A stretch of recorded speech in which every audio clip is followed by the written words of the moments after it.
Évangile de Jésus-Christ selon saint Luc 23, 35-43. En ce temps-là, on venait de crucifier Jésus et le peuple restait là à observer.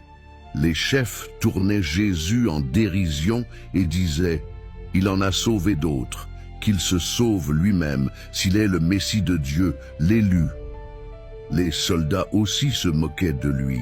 S'approchant, ils lui présentaient de la boisson vinaigrée en disant « Si tu es le roi des Juifs, sauve-toi toi-même. » Il y avait aussi une inscription au-dessus de lui.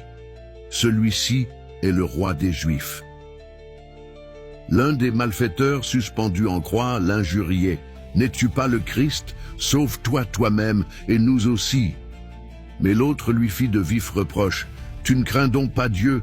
Tu es pourtant un condamné, toi aussi. Et puis pour nous, c'est juste. Après ce que nous avons fait, nous avons ce que nous méritons. » Mais lui, il n'a rien fait de mal. Et il disait, « Jésus, souviens-toi de moi quand tu viendras dans ton royaume. » Jésus lui déclara, « Amen, je te le dis. Aujourd'hui, avec moi, tu seras dans le paradis. » Acclamons la parole de Dieu.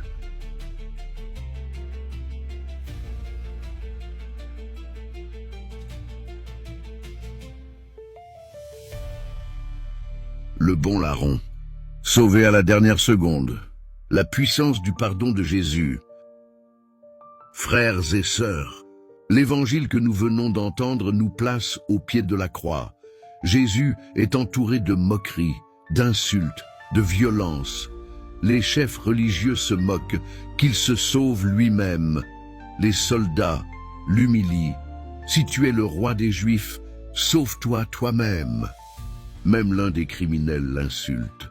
Mais soudain, une voix différente se lève, celle de l'autre malfaiteur, celui que la tradition appelle le bon larron. Au milieu de la haine, lui seul fait un acte immense de vérité et de foi. 1. Il reconnaît sa faute. Nous avons ce que nous méritons. Il ne cherche pas d'excuses. Il ne se justifie pas. Il dit simplement la vérité. La conversion commence toujours par la vérité sur nous-mêmes. 2. Il reconnaît l'innocence et la grandeur de Jésus. Lui, il n'a rien fait de mal. Cet homme voit ce que les foules ne voient pas. Jésus, même cloué sur la croix, reste le Fils de Dieu, le roi d'un royaume qui n'est pas de ce monde. 3. Il fait une prière très simple. Jésus, souviens-toi de moi. Cette phrase est l'une des plus belles de toute l'Écriture. Elle dit tout, confiance, abandon, espérance. Et Jésus répond immédiatement, sans condition, sans attendre, sans demander d'expliquer son passé. Aujourd'hui, avec moi, tu seras dans le paradis. Voilà la puissance de la miséricorde divine. Un homme qui a tout raté dans sa vie peut tout réussir dans un seul acte de confiance. Comment vivre cet évangile au quotidien? 1. Ne juge pas trop vite. Sur la croix, un criminel devient un saint. Dans la vie, personne n'est réduit à son passé. Tu ne sais pas ce que Dieu peut faire dans un cœur. 2. Ose la vérité.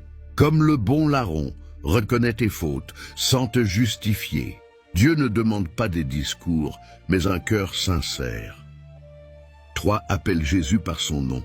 La prière du bon larron peut devenir ta prière quotidienne. Jésus, souviens-toi de moi. Elle est brève, mais elle ouvre le ciel. 4. Crois à la miséricorde. Même quand tu es au pied de la croix, dans la souffrance, la fatigue, les épreuves, rappelle-toi, Jésus est toujours à côté de toi, et son amour est plus fort que tes erreurs. Prière. Seigneur Jésus, toi qui as ouvert le paradis au bon larron, ouvre aussi mon cœur à ta miséricorde. Donne-moi le courage de reconnaître mes fautes, la simplicité de t'appeler dans la prière et la confiance de croire que ton amour peut tout relever. Souviens-toi de moi, souviens-toi de ma famille, souviens-toi de ceux qui souffrent et de ceux qui désespèrent. Aujourd'hui, fais-moi marcher avec toi et conduis-moi chaque jour vers la lumière de ton royaume. Amen.